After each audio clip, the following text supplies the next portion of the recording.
Ассалаумағалейкум, қазақ елі.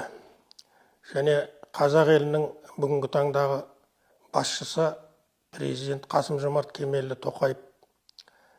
Мен Светқали Нұржан деген қазақтың қаламгерімін. Осы қасиетті топыраққа казино саламыз деген бір ылаң туды, келді. Ол жынқана, шайтанқана деген сөз. Біз әулиелердің қонысымыз, әулиелердің, ерендердің есігі, әулиелердің бесігі болған ата қонысты, әр пұшпағы қазақтың қасиетті қанымен боялған топырағымызды мұндай жынқана салуға келісе алмаймыз. Түбегейлі қарсымыз. Азаматтық парызымыздың алдында адал болуымыз керек.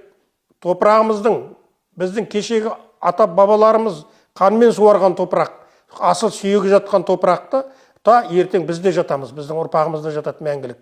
Сол қонысымызды таза ұстау, қазанымызға адал ас салу, ол біздің ата бабадан қалған мойнымыздағы аманат. Қылша мойнымыз қиылып түскенше сол аманатты біз арқалап өтеміз.